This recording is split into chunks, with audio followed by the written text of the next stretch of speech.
For 50 years Henry Anderson and I never had a proper wedding. At first he said we didn't have the money, that as long as we were together, a wedding didn't matter. Then as the years passed he said we'd been husband and wife for so long that there was no point in having one anymore. But on our 50th wedding anniversary he threw a grand wedding. One that had the whole town talking. Not with me but with the woman he had loved all along. From a distance I watched my husband, dressed in his finest suit, holding another woman tightly in his arms. The crowd cheered. Among them was my own son Jose, celebrating the union as if it were the happiest day of his life. I stood alone, frozen in place, and thought back on our marriage. 50 years, what had I endured? From the days when we squeezed into a cramped 300-square-foot rental, to the sprawling home with a garden that we built together. From raising Jose with tireless devotion, to now looking after our grandson, just as I had once cared for my son. 70 years old. 50 exhausting years. I have had enough. Henry came home still wearing the same suit from earlier, except now there was a faint lipstick stain on the collar. Our son Jose and his family followed closely behind him. I sat alone on the couch like a stranger in my own home. No lights on. No dinner prepared. When Jose flipped the switch, the sudden brightness revealed my silent figure. His voice shot up in surprise. "Mom? What are you doing here?" I let out a cold laugh. The question was ridiculous. I had lived in this house for over 40 years, and now my own son was questioning why I was here. When I didn't answer, Jose's tone softened, putting on an act of false concern. "Why aren't you in bed? Sitting here in the dark like this is kind of creepy." I turned to look at them, my voice steady but ice cold. "Where were you all today?" Henry had just finished changing his shoes when he strolled into the living room. He feigned ignorance, his voice casual. "What's wrong? You're acting strange today. I just want to know where you all were. What did you do?" I could no longer contain the fury welling up inside me. My voice rose, sharp and demanding. For the first time I was truly angry, and they all stared at me as if they couldn't believe it. "Mom, what's gotten into you? Why are you being so dramatic?" "We didn't go anywhere special. Just had some errands to run," Jose said, lying effortlessly. I shifted my gaze from him to Henry. He didn't bother to speak, silently agreeing with the lie. How pathetic. If I hadn't seen it with my own eyes, how long were they planning to keep up this farce? I raised my phone and played the video. On the screen, Henry stood before the whole town, dressed in his suit, kissing another woman at the altar while the crowd erupted in cheers. "Rebecca, you were spying on me."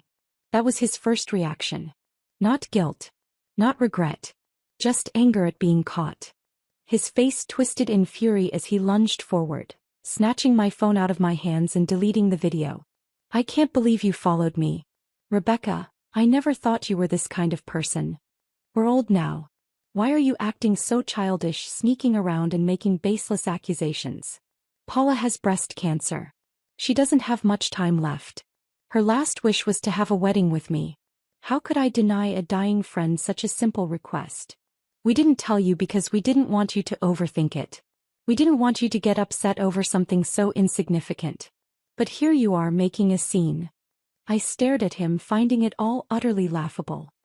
He spoke as if throwing a grand wedding with another woman, something I had never been given in 50 years of marriage, was as trivial as taking a neighbor's dog for a walk. And even after getting caught, he wasn't even trying to make amends. He was just shifting all the blame onto me. A deep sense of exhaustion settled in my bones. "Oh, come on, Mom," Jose chimed in, his voice dripping with impatience. "At your age you should be above all this. Why are you acting so petty? Paula is dying. And you're jealous of a dying woman? That's just pathetic." I hadn't even spoken yet, but Jose had already chosen his side. His wife, Sophia, tugged at his arm, clearly uncomfortable with his words. "Jose, that's enough." Meanwhile, my 1-year-old grandson Jacob burst into frightened wails, startled by the tension in the room. Jose, who had his son late in life and spoiled him endlessly, finally shut up. But before storming off with his family, he shot me a glare as if I was the one ruining everything. And just like that, I was left alone with Henry. "Look at what you did," he sighed, straightening his sleeves before sinking onto the couch. "You just had to bring this up in front of everyone. Now the whole house is upset." I was done playing along. Calmly, I reached into my bag, pulled out the divorce papers I had already prepared and placed them on the coffee table. "Henry, let's get a divorce." The look on his face was almost amusing. As if he had truly believed I would simply swallow his excuses and forgive the man who had stood at the altar with another woman. "Rebecca, enough with the tantrum," he snapped. "We're in our 70s. We're not young anymore. Can't you just let it go?" He was right about one thing: we weren't young anymore. I never imagined that, at this stage in my life, I'd have to face the brutal reality that the man I spent half a century with was nothing more than a liar and a coward. But if anything, age was the very reason I couldn't afford to waste another second on him. "Exactly," I said, my voice steady. "We're not young anymore. Which is why I need to leave. I refuse to spend the rest of my life feeling neglected, unloved, and unwanted. I won't let my final years be filled with nothing but regret. So we're done. I've packed my things. Whatever's left you can keep. I'll be gone by morning." Henry stared at me, a complicated mix of emotions in his eyes. He glanced at the divorce papers, hesitating. "Are we really going to end things like this?" I didn't respond. I simply turned away, ready to head to the guest room when he suddenly called out, "Fine. I'll sign. I admit it, I was wrong. I shouldn't have hidden it from you. If you ever need anything you can still reach out.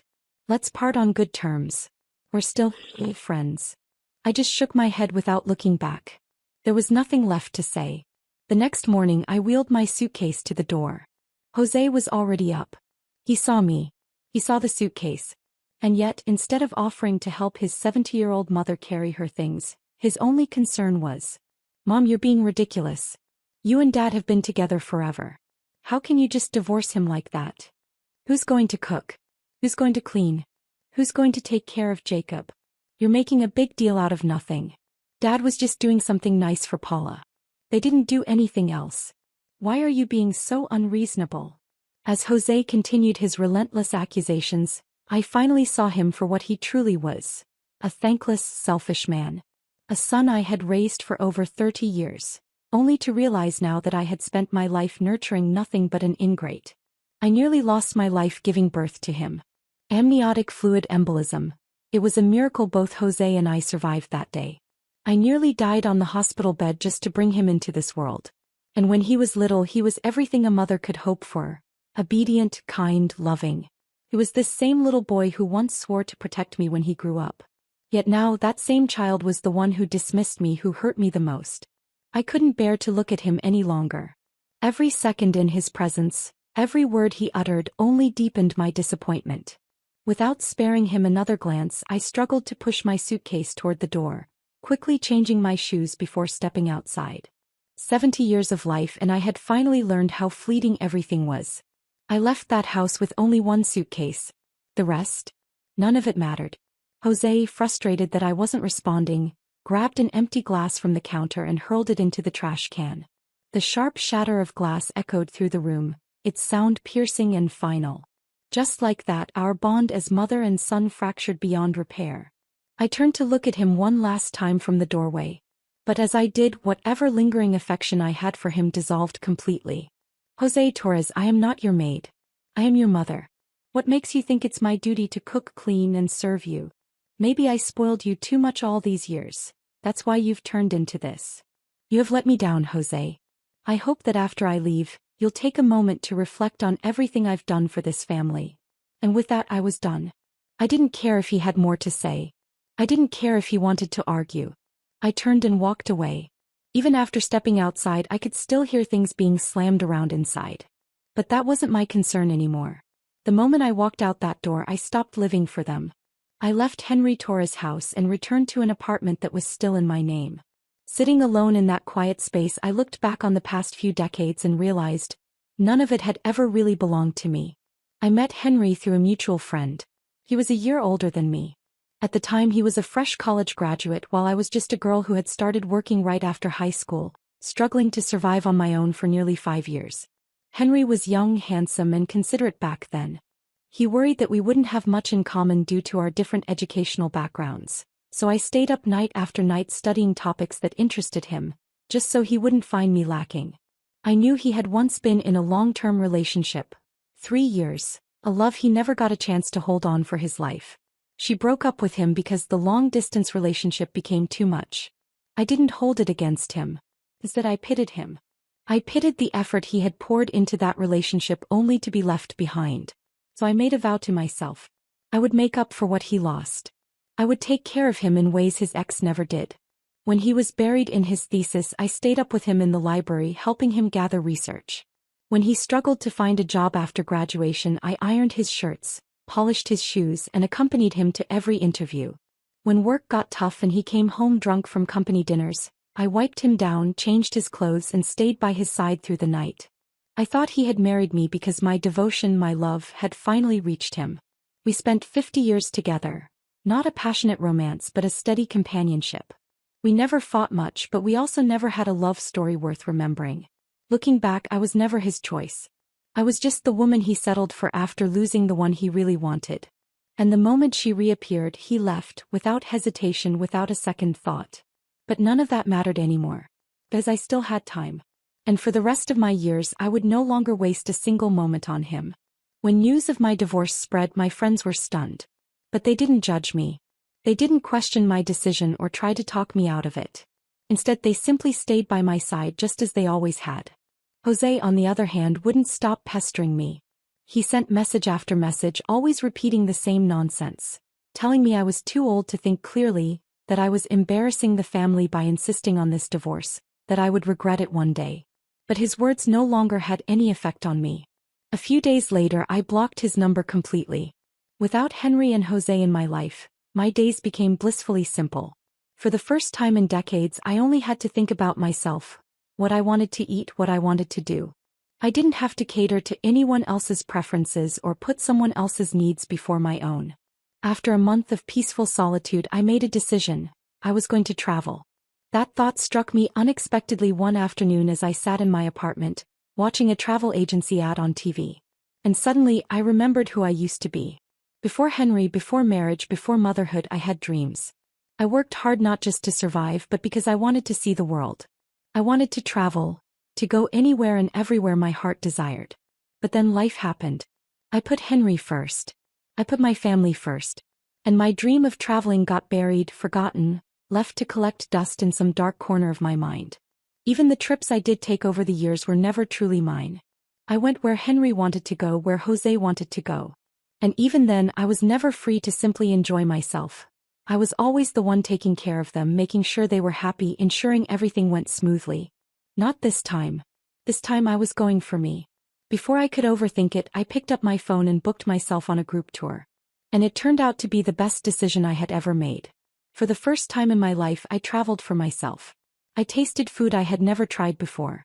I saw breathtaking sights that I never thought I would witness with my own eyes. And along the way, I met women just like me. Women who had spent their lives putting others first, only to find themselves standing alone in their later years. But they weren't bitter. They weren't regretful. If anything, they were full of life. By the end of the trip, we had already made plans to keep in touch.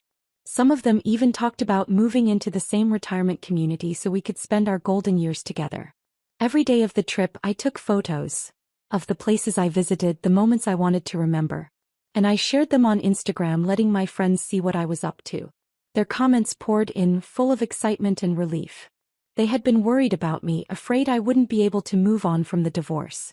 But seeing me like this, traveling, smiling, thriving, finally put their concerns to rest. The only downside? Henry still followed my account. He liked every single post. Sometimes he even left comments, saying how happy he was to see me enjoying myself. But to me, it was all just an act. A pathetic attempt to ease his own guilt. I ignored every one of his interactions, refusing to let his presence taint my happiness. I didn't care what he thought anymore. Whether he was sincere or not, whether he regretted his choices or not, it had nothing to do with me. All that mattered was that if I was happy, and I was truly happy indeed. After a month of travel, I finally returned home. The moment my plane landed, exhaustion hit me. But I knew there was still plenty to do, unpacking, cleaning, settling back in. Before tackling all of that, I decided to step out for a bit. There was a small cafe downstairs that I frequented. A warm latte and a simple pastry seemed like the perfect way to ease back into normal life. But the moment I pushed open the cafe door, I spotted an unexpected visitor. A woman I had never really seen in person before. She looked me over with a knowing smirk before speaking. "You must be Rebecca, right? You look better in person. Not really like what Henry said that you were so aged." Paula was sitting there across from me wearing a well-tailored dress. She had gone all out with her hair and makeup, clearly intending to make an impression. She smiled at me as if we were old friends, her face gleaming with a hint of smugness. Her praise felt almost sarcastic, especially considering the contrast between her polished appearance and mine, fresh off a long journey, too tired to even freshen up. I probably looked like a wrinkled old woman next to her. Wasn't Paula supposed to be in the late stages of breast cancer? From the outside she didn't look sick at all. I didn't respond to her compliment, so she awkwardly laughed and then adopted a soft, soothing tone as she spoke again. "Hi, I'm Paula, a longtime friend of Henry's. He's mentioned you many times, but we've never had the chance to meet properly. I heard you just returned from a long trip." I sat down across from her with a blank expression, merely nodding in response, not interested in continuing the conversation. But Paula, as if ignoring the indifference in my tone, continued talking as though I hadn't spoken at all. "You must be tired and nostalgic after being away from home for so long, right? At our age we become more sentimental. Life's been long, full of both gains and losses. Henry and I, for instance, we had to end our relationship because the long distance was just too hard. Honestly, we've always had feelings for each other, but we let go because it was too painful." She paused, her smile deepening, her eyes glinting with an almost proud, wistful air. "Now, after all these years, we're both old and gray. We don't want any regrets left between us." At that, I couldn't help but laugh out loud. "So, to make up for your past love regrets, I'm supposed to willingly give up almost 50 years of my life, letting you two be together, right?" I said, my voice laced with sarcasm. "Rebecca, I know we were wrong to you," she began as if she hadn't heard me at all. "But who can control feelings? A few months ago I was misdiagnosed with breast cancer. When I heard that news, I felt like my world was falling apart. I was in such a panic, I reached out to Henry. I thought he wouldn't even want to see me, but to my surprise he came to me." A soft smile crossed Paula's face, one that seemed to drip with both joy and a touch of pride, as though she was hoping I would react to this love story of theirs. But I wasn't interested. I didn't care. Still, she kept talking, oblivious to my lack of response. "You don't know how scared he was when he heard about my cancer diagnosis. He held me and cried for so long. I was so moved. After all these years, I didn't expect that Henry would still have feelings for me." She leaned forward, her voice growing more animated as she continued. "That's why when I asked him to throw us a big grand wedding, he was like a little boy, so excited. He promised me I'd be the happiest bride in the world. And it was him, constantly running around and handling all the wedding preparations for us." I raised an eyebrow, understanding now why Henry had been working late every day these past few months. It was all for her, for their wedding. Everything had been right in front of me, but I had been too numb from all these years of monotony to truly see it. I was losing my patience, unable to tolerate any more of this woman boasting about how much my ex-husband loved her. So I cut her off, unable to listen any longer. "You don't need to tell me about your love life. Honestly, I don't care, and whatever happens between you two from now on has nothing to do with me." With that, I stood up, called the waiter to pay, and grabbed my packaged croissant to head home. "Are you in such a hurry to leave?" "I still have so much more to say," Paula said, a hint of hurt in her voice. "But if you don't want to listen, then fine, I've said too much and upset you." Her phony act was making me sick. Since she was asking for it, I had no reason to spare her feelings anymore. I paused, turned back, and with a firm voice, I spoke directly to Paula's overly dramatic face. "Seriously, can you at least have some dignity at your age? Here's the thing. Knowing full well that Henry was married, you stole my husband and shamelessly had a wedding with him. You're openly the third party in our marriage. You don't need to sugarcoat your twisted love story with all this talk of passion. If you truly loved him, would you have waited 50 years to finally get together? What were you two doing all that time?" My voice wasn't loud, but it was clear and firm. The entire cafe suddenly caught the attention around our table. Paula clamped her mouth shut, her eyes beginning to redden, and she once again slipped into the victim role, playing for sympathy. "Rebecca, what are you even saying?" Just then Henry rushed in, looking disheveled and frantic. Upon seeing Paula's swollen eyes, he hurried over to her, pulling her into a tight embrace. His concern was so exaggerated it made my stomach turn. "I know you're hurting, but this isn't Paula's fault," he said, his voice full of defensiveness. "If you're upset, take it out on me. Don't blame her." I was about to laugh in disbelief. The audacity of them. Those two were in the wrong, but somehow I was the one getting blamed. Then from across the cafe someone suddenly spoke up. "I think I've seen these two online recently. Didn't they just have a huge public wedding?" The entire cafe fell silent for a moment before the murmurs began. Whispers that quickly grew into full-blown discussions. All eyes turned to me, their expressions shifting as they absorbed what they had just heard. Suddenly, I was no longer Henry's rightful wife. No longer the woman who had spent 50 years in a marriage raising a family. To them, I was just a bitter, shameless old woman trying to ruin a love story decades in the making. The conversations around me grew louder and soon the accusations began. How disgraceful. At her age, still trying to steal another woman's husband. Exactly. Paula and Henry are the real couple. They've been in love for so many years. This woman just can't let go. Look at her, so aggressive, trying to pick a fight. No wonder he left her. The words were cutting, relentless. In the eyes of these strangers, I had somehow become the homewrecker. Henry, who had been standing frozen in the chaos, seemed to hesitate, perhaps even thinking of clearing things up. His gaze flickered to me, filled with something that almost looked like guilt. But Paula wasn't about to let that happen. She had the upper hand now, and she was going to make sure I bore the weight of every insult thrown my way. Right on cue, she clutched her chest, her face contorting in pain as she leaned weakly into Henry's arms. "Henry, I don't feel well. What if the doctors were right? What if the cancer diagnosis wasn't a mistake after all?" And just like that, Paula crumpled into his embrace, feigning unconsciousness. Henry panicked immediately. Whatever guilt he had felt, whatever intention he had to defend me, evaporated in an instant.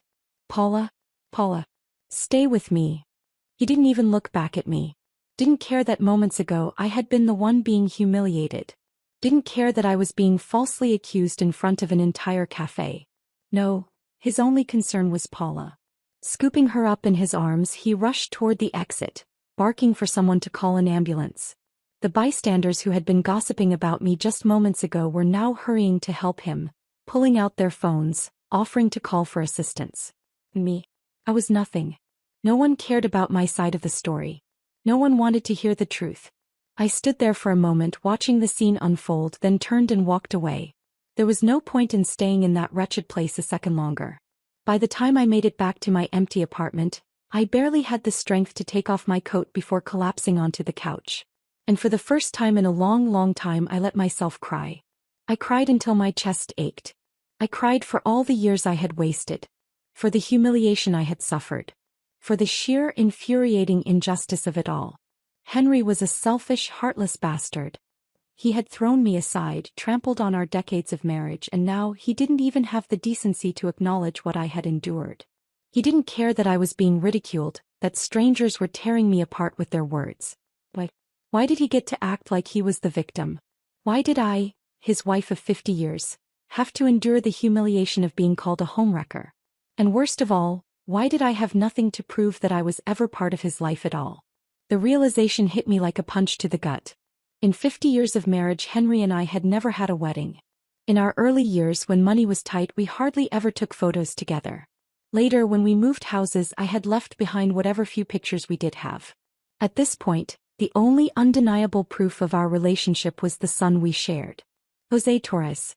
That ungrateful, selfish excuse for a son. But even Jose had long since turned his back on me. I knew he had heard about what had happened at the cafe. I knew because my phone had been buzzing non-stop with messages from him. Not a single one asked if I was okay. Not a single one showed concern for what I had gone through. No, Jose had only one thing to say. He called me cruel. A heartless, spiteful old woman. He accused me of making a scene, of pushing Paula too hard, of causing her to faint. Why did you have to go and do this, Mom? What was the point of making everything worse? Paula was being nice to you and you just had to stir up drama. What's wrong with you? You don't even care that you nearly put her back in the hospital, do you? That was my son. The child I had nearly died giving birth to. The boy I had raised, loved, and sacrificed for. And now he was calling me a monster. At that moment, I had no choice but to face the truth I had been avoiding for far too long. I had made so many mistakes in my life. I had married the wrong man. I had given birth to the wrong son. And I had wasted 50 years on people who had never truly loved me at all. In this digital age, scandals spread faster than wildfire. What happened at the cafe, my confrontation with Paula, her dramatic fainting, Henry rushing her to the hospital, was all caught on camera by nosy bystanders. Within hours, the video had gone viral. But of course, the footage didn't include my accusations against Paula. The clip that made its rounds online only showed Henry berating me, demanding to know why I was tormenting his beloved Paula. And the person who posted it didn't even try to be neutral. They outright framed it as Henry heroically defending his true love from a jealous, vengeful ex-wife trying to steal him away. Imagine that. 50 years of marriage, betrayed and discarded, and now I was being painted as the mistress. The comments were ruthless. Hundreds, no thousands, of strangers tore into me, calling me despicable, pathetic, shameless. An old woman trying to ruin a beautiful love story? Gross. She had her chance and Henry clearly moved on. Why is she still clinging? Paula is so elegant and kind, and yet this bitter ex-wife is harassing her?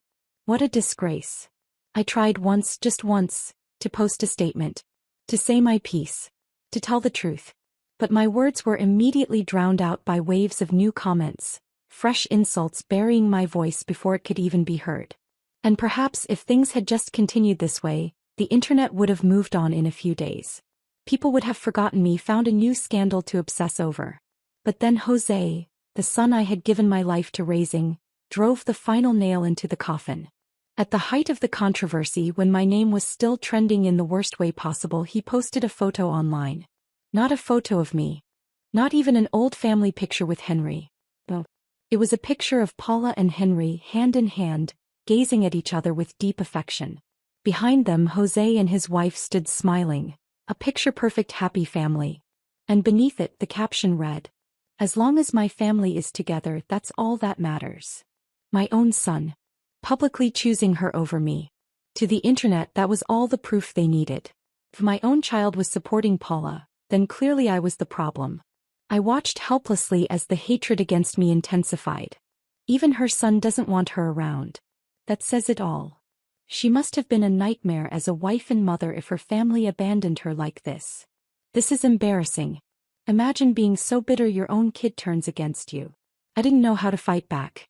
I asked my friends to speak up for me, to post the truth. But it didn't matter. Their words were drowned out, ignored, just like my marriage, just like my place in my own family. And so I stopped trying. For days I barely left my apartment. I shut myself off from the world, learned to endure the loneliness. I spent my time in silence trying to rebuild the pieces of myself that had been shattered. But then something unexpected happened. The women I had met during my trip, the friends I had made, found me. One afternoon they showed up at my door unannounced. And when they saw the state I was in, hollow-eyed, drained, utterly exhausted from the weight of it all, each one of them reacted with the same fierce emotion. "My dear friend, we've only been apart for a week and now this? I can't believe what they've done to you. No matter what the internet says, we know the truth. That woman, she has liar written all over her face. And Henry, an old fool, running around playing romantic hero like he's still in his 20s? Pathetic. And don't even get me started on that son of yours. Posting that picture just to humiliate you? Absolutely unforgivable." Hearing them speak up for me without hesitation, without doubt, I lost it. The floodgates broke, and for the first time in weeks I let myself cry. Not because I was sad, but because I was overwhelmed. Because these women, whom I had only known for a month, believed in me more than the people I had spent my entire life loving. And when the tears subsided, when my breathing steadied, I finally let it all out. I told them everything. Every injustice. Every betrayal. Every moment I had spent bending over backward for people who never once appreciated me. By the time I was done, something in me had shifted. Like a long-held burden had finally been lifted. I wiped my face, took a deep breath, and sat up straighter.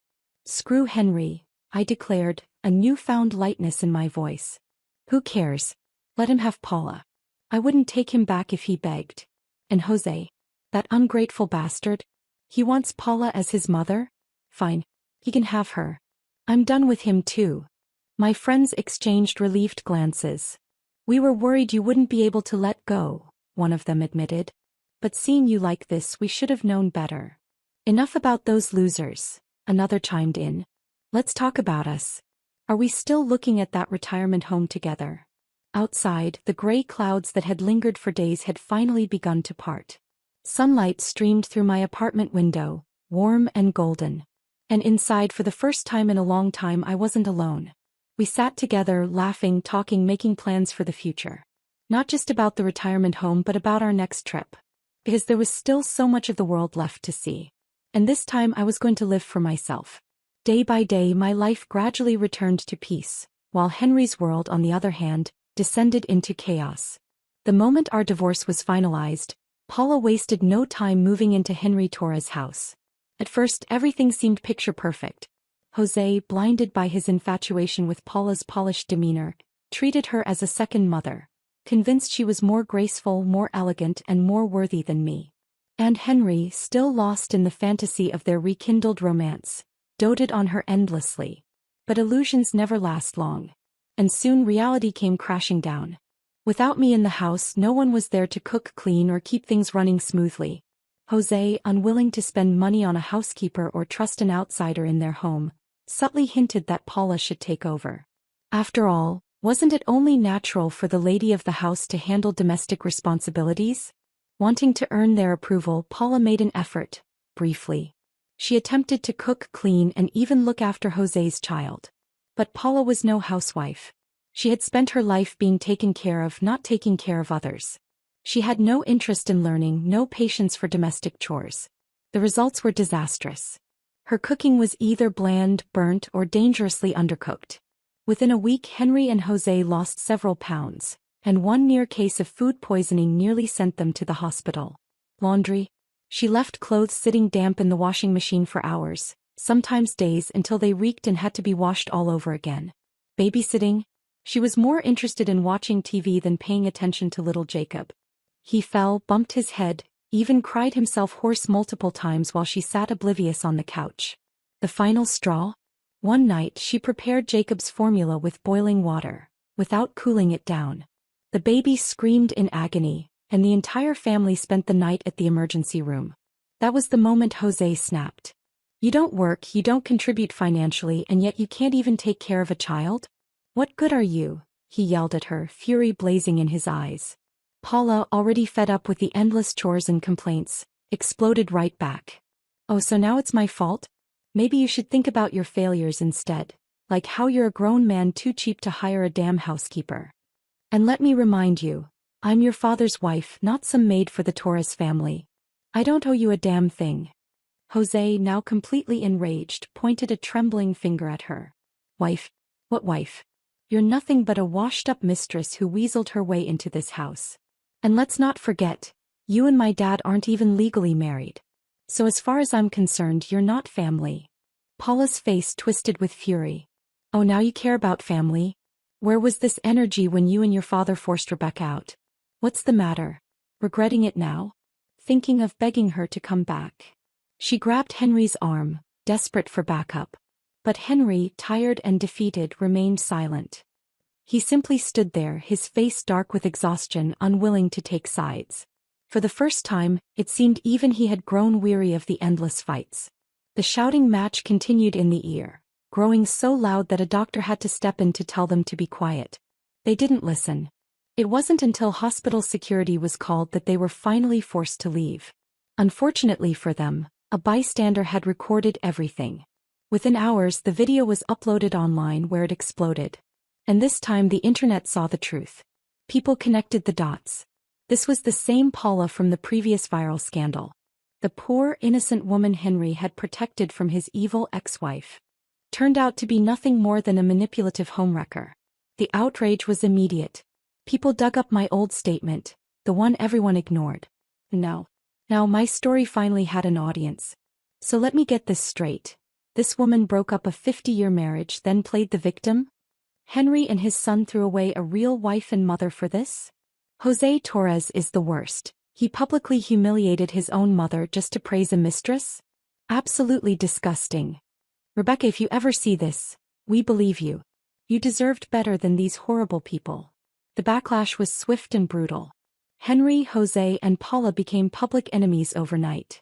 Jose's job in sales relied heavily on reputation, and after this his boss conveniently found a reason to let him go. With his name now toxic, he couldn't find another job. Unemployed and frustrated, he spent his days at home, arguing with Paula nonstop, threatening to throw her out. Henry, caught in the middle, could do nothing. One side was the woman he had waited for, the love of his life, but the other side was his only son, whose life had been destroyed because of Paula. Whichever choice he made, he lost. So instead he just gave up. He spent his days sitting by the window, staring blankly into the distance, sighing endlessly. Meanwhile, Jose's wife, Sophia, became the only functioning adult in the household. She worked full-time, then came home to cook, clean, and care for their son, completely overworked, completely exhausted. And finally, when she couldn't take it anymore, she reached out to me. "Mom, when are you coming back? We need you. The house is falling apart without you." Her message arrived just as I was mid-spin, dancing in the arms of a charming man I had met at the ballroom. I glanced at my phone. Then with a smirk I turned it over and ignored it. I was finally living for myself. And I wasn't going back. Fernando was a man around my age. His wife had passed away 10 years ago, and though he never remarried, he found solace in dance. At the ballroom he was a regular, warm, elegant, and effortlessly charming. People gravitated toward him, drawn to his kindness. Tonight he was patiently guiding me through a step, correcting my posture with the same gentle encouragement I had once given Henry, leading him step by step toward his own success. But the peace didn't last. Sophia had mentioned that since I wasn't answering my messages, Jose was growing impatient. And just as I had expected, he found me. The moment he saw me dancing, laughing, enjoying myself with Fernando, his face twisted with fury. "Mom, what the hell are you doing?" Storming forward, he shoved Fernando aside and positioned himself between us. "The house is in complete chaos and you're here dancing with some stranger?" I ignored him, brushing past him to check on Fernando. "I'm so sorry about that," I said softly. Fernando just smiled, waving it off like it was nothing. "Don't worry. If you need me, I'll be right here." Jose, seeing that I wasn't even acknowledging his tantrum, stuck to me like glue. "Mom, you're not young anymore. It's not safe for you to live alone, let alone go to some retirement home. Nothing is more comfortable than your own house. I'm taking you home right now. There's a big dinner waiting for you. Dad misses you. He talks about you all the time, begging me to bring you back. Whatever misunderstanding there was, you two just need to talk it out. Couples fight, it's normal." He droned on and on, his voice grating on my nerves. "Enough, Jose. My ears are hurting from listening to you." Before he could argue, my sisters arrived. My wonderful group of friends, the ones who had stood by me through everything. They were all smiles when they saw me. But the second their eyes landed on Jose, their expressions shifted. Their warmth turned to cold, cutting sarcasm. Well. What kind of wind blew this guy over? The same Jose who ignored his mother's pleas before? What a miracle. I knew they were taking revenge on my behalf. I didn't stop them. In fact, I smirked and added, "Exactly. A dead man suddenly coming back to life. It's honestly terrifying." Jose's face darkened at my words. "But my friends weren't done. Let's not forget, you're the one who threw your mom out. You're the one who welcomed the homewrecker into your house. And now you're crawling back? Hilarious. Your mom is thriving. She has us, she has new friends, and let's be honest, she's having way more fun now than she ever did living as your unpaid maid. Actually, fun isn't even the right word. She's ecstatic. Meanwhile, your home is crumbling to pieces. Sounds like someone's just jealous that their mother is happier without them." They laughed and I laughed with them. It was funny. I had spent decades suffering in that house, only to realize that the moment I left, I won. I had my freedom. My peace. My happiness. And they, Henry, Jose, Paula, they were miserable. Jose opened his mouth, hesitated, then forced himself to swallow his pride. His voice turned pitiful. "Mom, I know I was wrong. Can you forgive me? Just this once. Paula is gone, I kicked her out. You don't have to worry anymore. You can come home now." I shook my head. "I'm not going back." Jose's face crumbled. And then, to my utter disbelief, he dropped to his knees. Right there in front of everyone crying like a child. Theatrics. More theatrics. And I was done watching this performance. My friends sighed, unimpressed. One of them grabbed my arm and started pulling me away. Come on, let's not waste time on him. Let's go dance. I let them lead me away without hesitation. Because the truth was, from the moment Henry and Jose had chosen to protect Paula over me, they ceased to matter. And I had a life to live. Just as we were about to leave, Jose's phone rang. It was Sophia. I didn't know what she said, but whatever it was, it shocked Jose so much that his phone slipped from his hands and crashed onto the floor. For a long moment he just stood there, frozen, his face drained of color. A horrible thought struck me. It's not Jacob, is it? My grandson was innocent in all this. No matter what had happened between me and his father, I would never want anything to happen to him. Jose, answer me. What happened? Is it Jacob? I was frantic, ready to shake him if I had to. But no matter how many times I asked, he just stood there, dazed and unresponsive. Minutes passed before he finally snapped out of it. And when he did, tears streamed down his face, his entire body trembling as he let out a gut-wrenching sob. Mom, please come with me to the hospital. Dad, his voice cracked. Dad had a stroke. He's in critical condition. The doctor says he might not make it. Despite everything, despite all the resentment I had built up, my heart still faltered for a second. I had spent half a century by Henry's side. Even if he had hurt me, even if I no longer loved him, I couldn't deny what we had once shared. I stood there, torn, caught between the past and the present. Should I go? Should I even care? Sensing my hesitation, my friends stepped in, their voices gentle yet firm. Rebecca, if you want to go, then go. We know you've moved on, but that doesn't mean you can erase 50 years overnight. That's right. Whether you care for him or not anymore, seeing him one last time won't change the life you've built now. But if you don't go, you might regret it later. They were right. I wasn't doing this for Henry. I was doing it for myself. So without another word, I followed Jose to the hospital. To say goodbye. It had been months since I last saw Henry. And yet here he was, hooked up to machines, his frail body covered in wires and monitors, still unconscious. Through the glass window of the hospital room I stood motionless. Sophia looked at me with pleading eyes, clutching my hand as she whispered, "Mom." I didn't respond. I didn't step inside. I just kept staring at the man lying in that bed. To say I felt nothing would be a lie. 50 years of marriage, no matter how much pain it had brought me, couldn't be erased so easily. It wasn't love anymore. But there was something else, something closer to family, the weight of shared history pressing down on my chest. Jose, on the other hand, was inconsolable. He crouched on the floor, sobbing, his hands gripping his hair as he kept repeating, "How? How did this happen? Dad was fine this morning. How did this happen?" At that, Sophia's face darkened, her frustration bubbling over. "Isn't it obvious? It's because of that woman. She's the reason Henry ended up like this." My stomach twisted. "What happened? Tell me everything."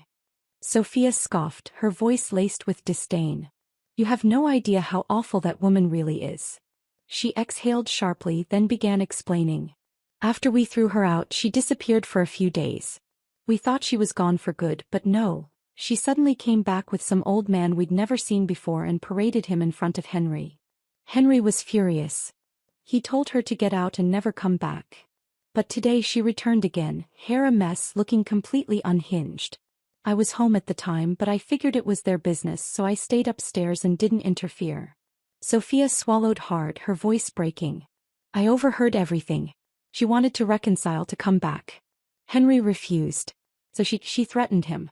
Said if he didn't take her back, she'd never leave." She hesitated, her hands trembling. "I couldn't take it anymore, so I finally went downstairs to tell her off. But before I even reached them, I heard their argument escalate. Then, a loud thud. By the time I got there, she was gone. And Henry." Her breath hitched. Henry was on the floor, unconscious, blood pooling around his head. He hit the corner of the table when he collapsed. I panicked. Called an ambulance immediately. But it was too late.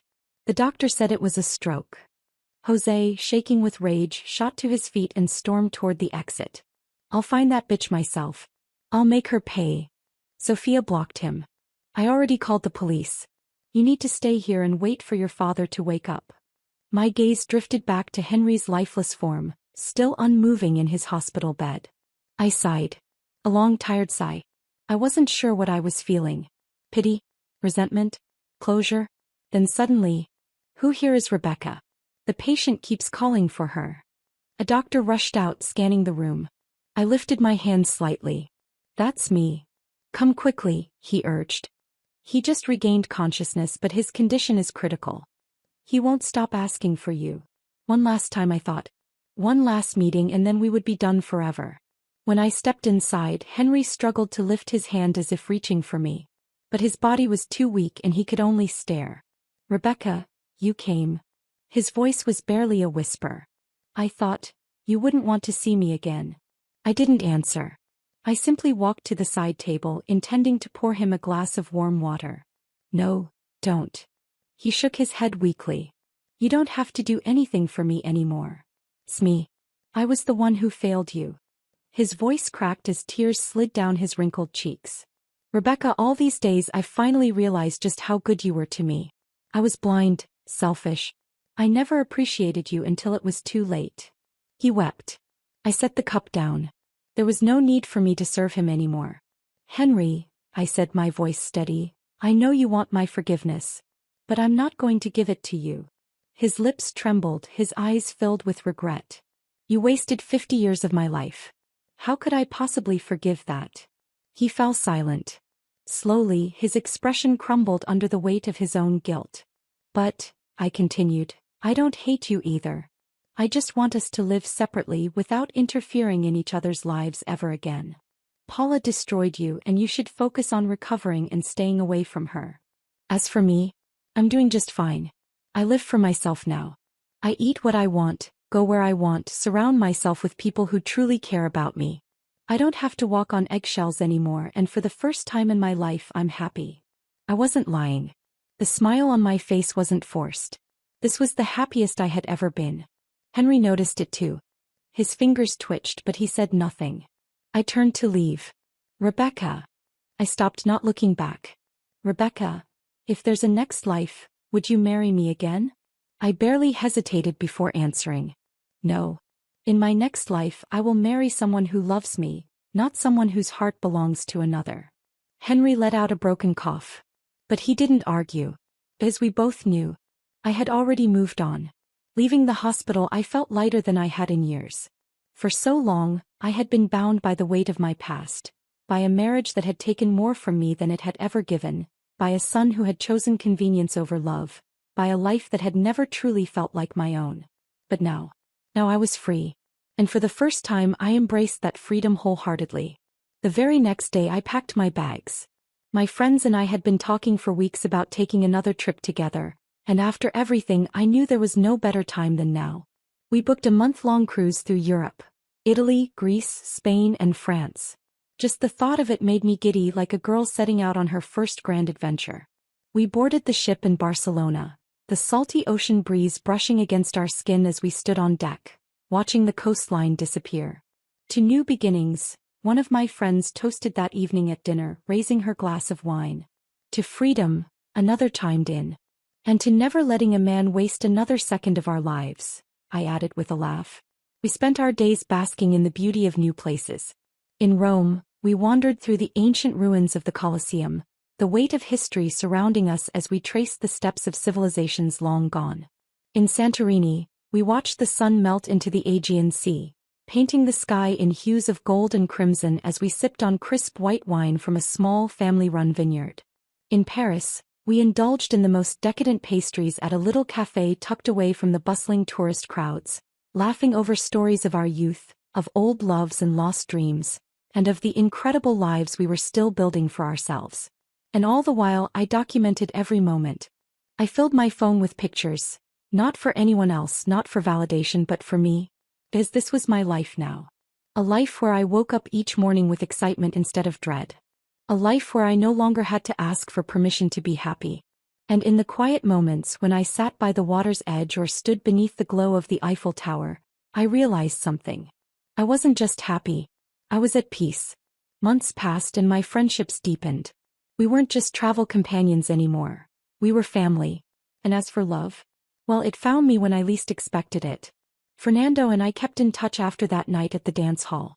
When I returned from my travels, he invited me to dinner, not as friends but as something more. And for the first time in decades, I let myself feel again. He was patient, kind, and unlike Henry, he never made me feel like I needed to prove my worth. We danced. We talked for hours. And slowly, effortlessly, love crept back into my life. Not the kind that demanded sacrifice, but the kind that celebrated freedom, individuality, and mutual respect.